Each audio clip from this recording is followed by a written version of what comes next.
네, 안녕하세요 여러분, 현수입니다. 이번 영상에서는 에어플로우의 커넥션이라고 하는 개념에 대해서 살펴볼까 합니다. 커넥션이 뭔지 우선 설명을 드려보겠습니다. 자, 커넥션이란 에어플로우가 외부 서비스와 통신하기 위한 URL, 그리고 사용자 인증 정보, 아이디나 패스워드 같은 것들 있죠. 혹은 API 키 같은 것들을 저장할 수 있는 저장소가 커넥션이라고 봐주시면 되겠고요. 그러니까 저희가 에어플로우를 통해서 그냥 파이썬 함수만 실행하는 게 아니고 여러 가지 작업들을 할 거잖아요. DB 연결도 하고 클라우드에 접속도 하고 API도 쏘고 그런 작업들을 진행할 텐데, 그럴 때마다 필요한 인증 정보들이 있을 거잖아요. 그런 정보들을 이 커넥션이라고 하는 개념에 저장을 한다 라고 이해를 해주시면 되겠습니다. 자, 이 커넥션은 에어플로우 UI의 어드민 탭에 가시면 이렇게 커넥션이라고 하는 메뉴가 있고요.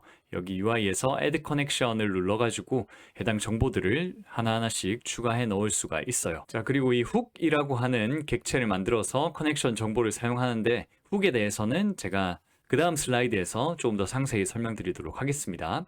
자, 그래서 커넥션이라고 하는 거를 활용하게 되면 이런 MySQL 데이터베이스나 API 호출, 클라우드 서비스 등 외부 서비스들에 대해서 에어플로우를 활용해서 연동하는 것이 가능해집니다. 예를 들어 보면 에어플로우에 굉장히 다양한 오퍼레이터들이 있잖아요. 일단 API를 호출해서 데이터를 받아오기 위한 오퍼레이터로는 HTTP 오퍼레이터라는 것이 있고요. 그리고 데이터베이스에 연결을 한 다음에 그 데이터베이스 안에 특정 SQL 쿼리를 던진다든지 하는 작업을 진행하기 위해서는 이런 SQL Execute Query 오퍼레이터라는 게 필요하고요. 또 에어플로우를 기반으로 해서 이메일 보내는 것을 자동화하고 싶다. 그런 경우에는 이메일 오퍼레이터를 사용할 수가 있고, AWS나 애저와 같은 클라우드 자원들과 연동해서 작업이 돼야 된다. 그런 경우에는 그 각각에 맞는 이런 오퍼레이터들이 필요하게 되겠습니다. 자, 이러한 오퍼레이터들을 각각 사용할 때 커넥션이라고 하는 정보들이 필요하다는 것이죠. 자, 그럼 훅과의 관계에 대해서 좀 더 설명을 드려보도록 하겠습니다. 일단 훅은 커넥션이랑 같이 설명할 때 처음에는 좀 헷갈릴 수가 있는 개념인데, 외부 시스템과 상호작용하기 위한 인터페이스를 제공하는 클래스라고 합니다. 자, 아직까지도 뭔가 말이 모호하죠? 자, 일단 에어플로우에서는 이 커넥션은 주로 훅을 통해 사용된다라고 되어 있어요. 그러니까 요 밑에 그림에서 한번 볼게요. 일단 저희가 대그를 하나 개발을 해야 되는데, 대그 개발하면 그 안에 오퍼레이터들이 몇 개가 이렇게 놓여지게 되겠죠. 그래서 하나의 대그 안에는 오퍼레이터들이 여러 개가 모여가지고 작업이 특정 순서대로 진행이 되어서 뭔가 하나의 배치 작업이 만들어지는 것이겠죠. 자, 이 오퍼레이터에서 외부 시스템에 접근을 하고자 합니다. 예를 들어서 포스트그레스QL 데이터베이스에 접근을 하고자 해요. 그런 경우라면 포스트그레스QL의 인증 과정을 거쳐가지고 커넥션 정보를 받아와가지고 뭔가 작업을 수행해야 되잖아요. 그리고 특정 URL에 API를 쏘아서 정보를 받아오는 경우에도 인증 과정이 필요하고요. AWS S3와 같은 클라우드 리소스들에 대해서 어떠한 작업을 에어플로우로 하고 싶다. 그런 경우에도 반드시 인증 과정이 필요한데, 그 인증 과정에 필요한 정보들을 이 커넥션이라고 하는 곳에 저장을 하게 됩니다. 그러면 이 커넥션에는 그냥 단순히 인증 정보만 저장이 되어 있는 것이고요. 그거를 오퍼레이터가 가져와서 뭔가 코드적으로 사용을 해야 되잖아요. 그때 그 사이에서 이 인증 정보를 가져와 가지고 파이썬 코드로 사용할 수 있도록 도와주는 객체가 바로 훅이 되겠습니다. 자, 그래서 이따가 알아볼 HTTP 관련된 오퍼레이터, 그리고 데이터베이스에 SQL을 실행할 수 있도록 해주는 오퍼레이터, 그 오퍼레이터 안에 파이썬 코드를 들여다보게 되면 이런 훅들이 다 들어있는 것을 확인할 수가 있을 거예요. 자, 그래서 훅과의 관계를 정리하자면 커넥션은 그냥 단순히 인증 정보를 보관해 놓는 어떤 저장소라고 보시면 되겠습니다. 키 밸류상으로 저장만 되어 있는 건데, 그거를 결국엔 오퍼레이터에서 가져와서 실행시키기 위해서는 그 인증 작업이 코드적으로 객체화 되어 가지고 오퍼레이터에서 실제로 작업이 돼야겠죠. 그때 이 인증 정보를 받아와 가지고 코드적으로 활용할 수 있도록 도와주는 개념이 훅이 되겠습니다. 자, 이렇게 말로만 설명드리면 아직까지는 이해가 확실히는 안 될 수 있으니까 일단 코드로 한번 가볼게요. 제가 여기에 대그스 아래에다가 오늘 실습할 내용의 대그들을 두 개 넣어놨어요. 하나는 HTTP 오퍼레이터를 실습해 볼 거고요. 또 하나는 SQL 관련된 오퍼레이터를 실습해 보도록 하겠습니다. 일단 HTTP 오퍼레이터 대그 먼저 볼게요.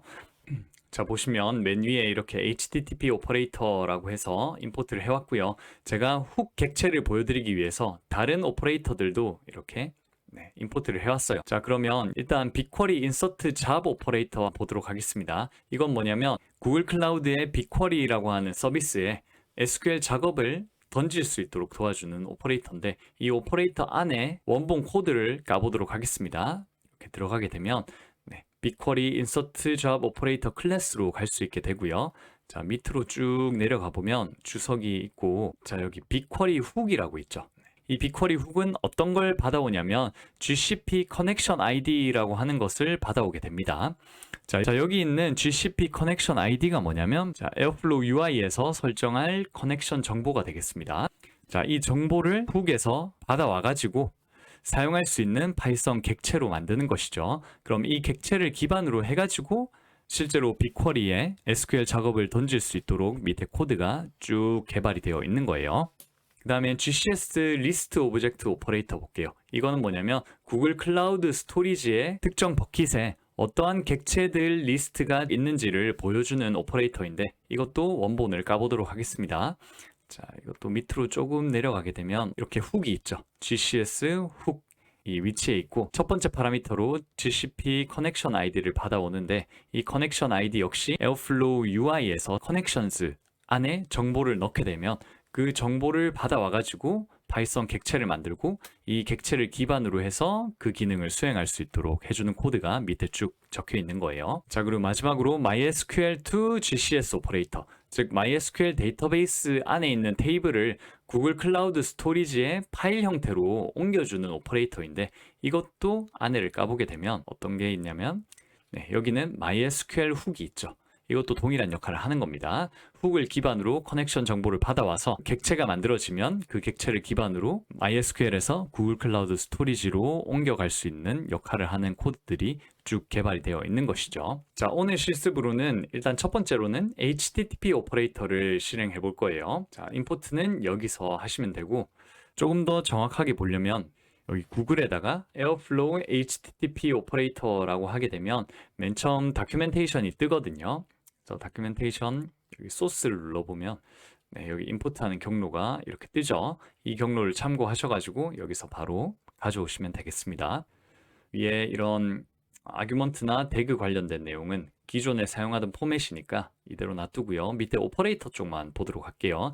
HTTP 오퍼레이터에서 태스크 아이디는 무조건 써줘야 되는 것이고, HTTP 커넥션 아이디가 있습니다. 제가 지금 커넥션 아이디를 이렇게 지정해 두었는데, 이거는 이따가 바로 UI에서 이 이름으로 등록을 해볼 거예요. 그리고 엔드포인트도 제가 넣어놨고요. 메소드도 get으로 넣어놨습니다. 이렇게 코드를 완성시켜 놓은 상황인데, 일단 어떤 API를 쓸 거냐면 양조장 API가 있어요. 이 API로 호출을 하게 되면 어떤 정보를 받아올 수가 있냐면 이게 실제 있는 양조장 정보인지는 모르겠지만 그 관련된 JSON 리스트 50개를 리턴해주는 그런 API를 에어플로우로 쏴보도록 하겠습니다. 이 URL을 그대로 복사해가지고 여기 이렇게 붙여 넣어도 브라우저에서도 이렇게 바로 볼 수가 있죠. 이거는 어떠한 인증 정보나 이런 것들이 들어가 있지 않기 때문에 그냥 여기로 바로 쏘면 되는 거예요. 일단 HTTP 오퍼레이터 활용해서 그 내용들을 불러올 거니까 커넥션 등록해 보도록 할게요. 여기 UI에서 어드민에 커넥션스 가가지고 지금 커넥션이 하나도 없는데 add 커넥션 눌러보도록 하겠습니다. 그러면 커넥션 ID 적는 칸이 있고 커넥션 타입을 설정하는 곳이 있어요. 일단 커넥션 타입은 기본적으로 여러 개가 세팅이 되어 있는데, 그 중에서 HTTP 쳐보면 HTTP 커넥션 타입이 하나가 뜹니다. 자, 이걸 선택하도록 하고요. 커넥션 아이디는 어떤 걸 쓸 거냐면 여기 제가 코드에 바로 적어놨던 brewery http con 요 이름을 그대로 쓰시면 돼요. 자, 이거를 복사해서 여기 넣도록 하겠습니다. 자, 그 다음에 호스트랑 로그인 패스워드 포트 이런 식으로 되어 있는데, 지금 제가 쓸 API는 아무런 인증 정보도 필요 없는 API죠. 그래서 이 API 주소를 복사해서 여기 호스트 쪽에 붙여 놓도록 하겠습니다. 자, 그리고 이거는 여기서 슬래시 되기 전까지 여기까지가 사실 실제로 호스트 정보고요. 그 뒤에 슬래시 붙은 부분은 어떤 거냐면 여기가 엔드포인트죠. 그렇기 때문에 호스트 같은 경우에는 이 슬래시 전까지 이 URL 주소를 써주셔야 되고요. 물론 뭐 엔드포인트를 여기로만 호출할 거다. 그런 경우에는 호스트에 엔드포인트 포함해서 다 써주셔도 상관없긴 해요. 하지만 특정 호스트를 기반으로 해서 엔드포인트가 조금씩 바뀌면서 호출이 돼야 된다. 그런 경우에 이 엔드포인트는 여기 HTTP 오퍼레이터에 명시가 되어야 되고요. 호스트는 이 슬래시 되기 전까지를 호스트로 넣어주시면 되겠습니다. 자, 저도 슬래시 되기 전까지 URL 주소를 호스트로 넣어주고 인증 정보는 별도로 필요 없으니까 그냥 호스트만 작성하고 세이브를 눌러주면 되겠습니다. 자, 그러면 호스트 주소가 등록이 되었고요. 그 나머지 필요한 엔드포인트나 메소드들은 여기 오퍼레이터 단에서 작성을 하면 되겠죠. 엔드포인트는 이 URL에서 v1 breweries 이 부분이 엔드포인트니까 여기에 적어주고요. 메소드는 get 메소드로 호출을 할 거니까 get으로 적어주시면 됩니다. 자, 이렇게까지 하면 HTTP 오퍼레이터 활용할 준비가 다 끝난 거예요. 자, UI에서 대그스에서 보게 되면 아무 이상이 없으니까 파싱이 잘 완료가 되었죠. 바로 실행시켜 보도록 하겠습니다. 그러면 어떻게 되냐면 이 호스트 주소의 엔드포인트로 get 호출을 하는 거예요. 이 HTTP 오퍼레이터가 그 다음에 그 결과를 받아와서 XCOM에다가 저장을 해줄 겁니다. 진짜 그렇게 되는지 보도록 하겠습니다. 네, 실행이 완료가 되었고요. 네, 이 태스크 눌러서 XCOM을 가게 되면 여기 return value라고 하는 곳에 자, 50개의 아이템이 저장되어 있는 것을 확인할 수가 있습니다. 자, 세부적으로 펼쳐보면 아까 저희가 봤던 양조장 관련된 데이터들이 잘 들어온 것을 확인할 수가 있겠죠. 자, 이런 식으로 해서 HTTP 호출 같은 경우에는 커넥션스에 간단히 호스트 정보만 등록을 한 다음에 활용을 하실 수가 있겠습니다.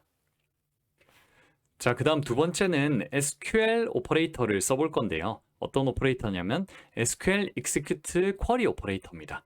이거는 특정 데이터베이스에 SQL 쿼리를 적용시킬 수 있도록 도와주는 오퍼레이터인데 이것도 세부 코드를 한번 까서 보게 되면 자, 어떤 게 있냐면 여기 execute라고 하는 함수 아래에 훅 객체가 설정이 되어 있죠. 자, 이 훅 객체도 훅을 만드는 다른 함수에서 받아오고 있는 것 같은데 어쨌든 SQL execute query 오퍼레이터 역시도 그 커넥션 정보를 받아와가지고 훅이라는 객체를 만들어가지고 밑에 코드들 진행이 쭉 되는 거예요. 자, 이것도 흐름을 한번 보게 되면 어떤 식으로 할 거냐면 저희가 MySQL 서비스를 도커 컨테이너로 한 대 띄울 겁니다.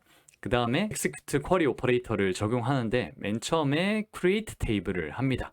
네, 에어플로우라고 하는 컬럼 2개짜리 테이블을 하나 만들고요. 그 안에다가 데이터를 3개 넣는 SQL 문을 적용시키고 그다음에 ID가 3번인 거를 업데이트하는 SQL 문을 최종적으로 적용을 시켜가지고 테이블이 생성된 다음에 로우가 추가되고 업데이트가 되는 과정을 에어플로우로 구현해 보도록 하겠습니다. 자, 그러기 위해서는 일단 MySQL 도커 컨테이너를 한 대 띄워야겠죠. 자, 터미널을 열어가지고 도커 컨테이너를 한 대 띄울 건데 자, 제가 여기에다가 MySQL 컨테이너 실행하는 명령어를 가져왔어요. 그런데 그냥 막 실행하면 안 되고 이건 네트워크를 명시를 해가지고 실행을 해줘야 되는데 이건 왜 그렇냐면 제가 에어플로우 인프라를 구성할 때 도커 컴포즈 야물 파일을 기반으로 해가지고 구성을 했잖아요. 도커에도 네트워크라는 개념이 있거든요. 그때 컨테이너가 어떤 네트워크에 뜨게 되냐면 도커의 기본 네트워크인 브릿지라고 하는 네트워크에 컨테이너들이 뜨게 돼요. 하지만 도커 컴포즈를 통해서 여러 대의 컨테이너를 일괄적으로 띄우게 되면 여기서 자체적으로 네트워크를 하나 만듭니다. 브릿지 네트워크가 아닌 다른 네트워크를 하나 만들어서 그 안에 컨테이너들을 띄운단 말이에요. 그래서 브릿지 네트워크, 즉 기본 네트워크와는 또 다른 네트워크가 하나 더 만들어지게 되는데 이 두 개 사이에는 통신이 되지가 않아요. 그렇기 때문에 저희가 MySQL 컨테이너를 띄운 다음에 어디랑 통신해야 되냐면 도커 컴포즈로 띄운 에어플로우 인프라랑 이 MySQL 컨테이너가 통신을 해야 되잖아요. 그렇기 때문에 도커 런을 그냥 하게 되면 여기 브릿지에 뜨기 때문에 도커 런에다가 네트워크 옵션을 하나 더 추가를 해가지고 에어플로우 컨테이너가 떠있는 네트워크 안에다가 MySQL 도커 컨테이너를 띄워 주어야 제대로 작업이 될 겁니다. 그 옵션을 추가해서 진행해 볼 수 있도록 하겠습니다. 자, 일단 그러면 에어플로우가 어떤 도커 네트워크를 쓰고 있는지를 봐야 되니까 네트워크 리스트업을 하는 명령어를 쳐보도록 하겠습니다. 도커 네트워크 ls 치게 되면 자, 이렇게 뜨는데 여기 있는 브릿지가 가장 기본 네트워크고요. 여기 아파치 에어플로우 디폴트라고 되어 있는 게 이 디렉토리에서 도커 컴포즈를 실행할 때 자체적으로 만들어진 네트워크가 되겠습니다. 자, 그렇기 때문에 아파치 에어플로우 디폴트 이 네트워크 이름을 여기에다가 네트워크 옵션에 주어가지고 MySQL 컨테이너를 실행할 수 있도록 할게요. 네, 루트 패스워드랑 유저 아이디 패스워드 그리고 데이터베이스는 각각 이렇게 설정을 했고 3310 포트에서 서빙이 될 수 있도록 설정을 해두었습니다. 자, 이 명령어를 그대로 복사해서 바로 써보도록 할게요. 자, 그러면 실행이 다 되었고요. 도커 데스크탑 UI에서도 보게 되면 MySQL CNT라고 하는 MySQL 컨테이너가 한 대 떴습니다. 그러면 SQL 오퍼레이터를 적용시킬 수가 있겠죠. 그런데 그 전에 여기 보게 되면 커넥션 ID라고 하는 게 있는데 MySQL 커넥션을 UI에서 생성을 해주어야 이 오퍼레이터 작동이 가능하겠죠. 그 부분을 진행해 보도록 할게요. 이렇게 띄워놓고 다시 어드민의 커넥션스에 Add 커넥션 눌러가지고 이번에는 MySQL 컨테이너이기 때문에 커넥션 타입을 MySQL 치게 되면 MySQL 커넥션 타입이 하나가 있습니다. 이거를 적어두고요. 저희가 아까 이름을 뭐라고 했냐면 MySQL CONN이라고 설정을 했어요. 이 이름으로 여기 넣어주시면 되겠습니다. 지금은 제가 실습을 위해서 코드를 다 작성을 해놓은 상태이기 때문에 여기 커넥션 아이디가 미리 적혀 있지만 원래는 이 커넥션 아이디를 먼저 설정한 다음에 코드 작성할 때 이 커넥션 아이디를 여기에 써주게 되는 순서로 보통은 개발이 됩니다. 지금은 실습을 위해서 제가 다 썼기 때문에 좀 역순으로 진행이 되고 있는 상황이고요. MySQL CONN 해서 이름 설정해 주고요. 자, 그 다음에 호스트, 로그인 패스워드 이런 것들을 넣어 보도록 하겠습니다. 여기 호스트는 뭐냐면 지금 이 MySQL 컨테이너가 어디 떠 있는지 명시를 해주는 건데 특정 서버의 IP가 될 수도 있고 아니면 제 컴퓨터에서 떠 있는 상황이라면 로컬 호스트로 써주면 되는데 지금 같은 경우는 살짝 특수한 상황이에요. 왜냐하면 에어플로우 컨테이너에서 MySQL 컨테이너로 접속하려는 상황이죠. 컨테이너에서 컨테이너로 통신을 하는 경우에는 호스트 아이디가 어떻게 설정이 되냐면 호스트 도커 인터널이라고 하는 걸로 호스트가 설정이 됩니다. 만약에 제 컴퓨터에서 도커 컨테이너로의 접속이다. 그런 경우라면 이게 로컬 호스트가 되겠는데 컨테이너들끼리의 접속인 경우에는 호스트 네임을 이렇게 호스트 도커 인터널로 설정해 주셔야 됩니다. 자, 그 다음에 로그인은 아이디를 넣어 주시면 되는데 제가 유저 아이디를 현수라고 하고요. 패스워드를 123456으로 설정했어요.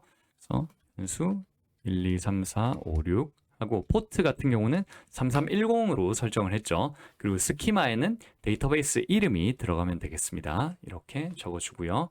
세이브를 눌러줄게요. 자, 그러면 MySQL CONN 역시도 저장이 되었고 이제 이거를 돌려보면 되겠죠. 자, 그럼 돌려보기 전에 일단 결과를 확인해야 되니까 제 VS 코드에 있는 이 데이터베이스 익스텐션을 활용해서 다시 한 번 더 접속을 해주도록 하겠습니다. Create Connection 한 다음에 자, MySQL이고요. 지금은 이 상황은 뭐냐면 이거는 제 컴퓨터에 있는 VS 코드죠.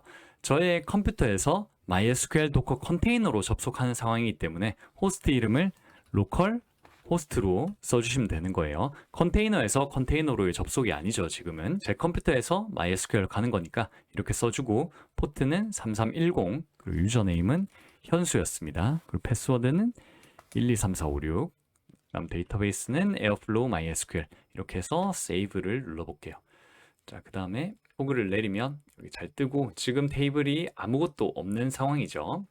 자, 이 상황에서 에어플로우 작업이 돌면 에어플로우라고 하는 이름의 테이블이 생성이 되어가지고 그 안에 로우가 추가되고 업데이트 되는 과정이 일어날 거예요. 그 부분이 제대로 진행되는지 확인해 보도록 하겠습니다. 자, 일단 에어플로우 UI로 가서 SQL 오퍼레이터 태그를 보도록 하겠습니다.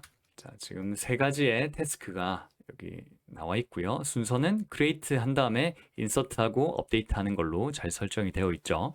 자, 그러면 실행해 보도록 하겠습니다. 이렇게 차례차례 초록불이 뜨면서 실행이 되고 있고 실행이 금방 다 끝났어요. 여기서도 확인해 보도록 하겠습니다. 새로 고침해 볼게요. 자, 새로 고침하면 여기 에어플로우라고 하는 테이블이 만들어졌죠. 그 다음에 이 에어플로우라는 테이블 보게 되면 로우 3개가 들어가 있는데 마지막 업데이트가 어떻게 되냐면 ID 3인 거에 대해서 이름을 톰에서 피터로 바꾸는 업데이트 작업이 3번째로 수행이 되는데 그 부분도 여기 보게 되면 잘 수행이 되어 가지고 피터로 잘 바뀐 것을 확인할 수가 있겠습니다. 오늘은 에어플로우에서 외부의 다른 서비스들, API 호출이나 아니면 데이터베이스나 클라우드 리소스에 대한 접근 등을 할 수 있도록 도와주는 커넥션이라고 하는 개념에 대해서 배워봤고요. 실습은 HTTP 오퍼레이터를 활용한 API 호출, 그리고 SQL Execute Query 오퍼레이터를 활용한 MySQL 데이터베이스에 SQL 쿼리를 적용시켜보는 실습을 진행해 보았습니다. 자, 그래서 커넥션이라는 개념이 여기 UI에서 직관적으로 등록을 하면 되는 개념이었기 때문에 그렇게 어려운 점은 없었을 거라고 생각이 들고요. 다만 이렇게 많은 커넥션들에 대해서 각각의 필드들이 조금씩 달라요. 애저 같은 경우는 이런 블록 스토리지 로그인이나 키 같은 필드가 있고, 또 아마존 같은 경우에는 또 AWS 액세스 키 세트를 넣는 필드가 있고요. 또 이메일 오퍼레이터 같은 경우는 그거에 맞게 이런 정보들을 넣어야겠죠. 그렇기 때문에 이 정보들을 다 알면 커넥션 생성하는 것 자체는 그렇게 어렵지가 않지만 이 타입들마다 조금씩 다른 정보들을 어떻게 잘 가져와 가지고 활용해서 코드를 작성하느냐, 그게 처음에는 까다로운 부분이 될 수가 있겠습니다. 네, 그래서 제가 오늘 준비한 커넥션 관련 내용은 여기까지고요. 이번 내용이 커넥션을 처음 접하는 분들에게 많은 도움이 되기를 바라면서 영상은 여기서 마무리할 수 있도록 하겠습니다. 이번 영상이 도움이 되셨다면 좋아요와 구독 눌러주시고요. 궁금한 점 있으시면 댓글 달아주시면 제가 바로바로 보고 피드백 해드릴 수 있도록 하겠습니다. 네, 영상 시청해주셔서 감사드립니다.